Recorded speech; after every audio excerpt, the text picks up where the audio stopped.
শালা পড়াশোনা করেও আমি চাকরি পেলামনি। শালা আমার তাহলে কপালটায় কি আছে, এই ভাঙাচোরা ঘরে থাকছি। যে আমার বন্ধুরা মনে হয় লেবারের কাজ করে 4 তলা বিল্ডিং মেনে নিয়েছে। দাঁড়া, আমি আজকের আমার বন্ধুদের বাড়ি যাবো, বন্ধু কি করছে দেখে আসবো। আমি যাই তাহলে। A saxophone whispers where shadows go. Gentle piano paints the twilight's hue as cobblestone sighs beneath. ওটা কে আসছে রে? এ বন্ধু, তুই ভালো আছিস? তুই লোকের ঘরে বসে আছিস কেন? তোর ঘর কোথায়?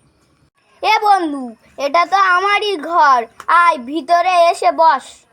এ বন্ধু, আমি তো পড়াশোনা করছি চাকরি পাওয়ার জন্য, আমি চাকরিও পাইনি, এই ভাঙাচোরা ঘরে থাকতে হচ্ছে। আর তুই তো লেবারের কাজ করতিস, তুই এত বড় ঘর করে নিয়েছিস। যে কদিন পড়াশোনা করেছিস না, সেই কদিন আমি লেবারের কাজ করে টাকা জমে এত বড় ঘর করেছি। হে ভাই, তাহলে আমি আর পড়াশোনা করবো নি, কালকের থেকে তোর সাথে আমি কাজ করব। মিস্ত্রি বলে আসবি, আমার নীতি।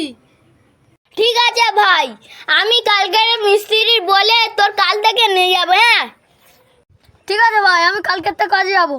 দাঁড়া, বন্ধুদেরকে একটা কথা বলেন। বন্ধুরা, তাহলে আমরা না কি বললেন যে পড়াশোনা করা যাবে না, পড়াশোনা করলে চাকরি পাবে না, তাই লেবারের কাজ করে টাকা জমে ঘর করতে হবে।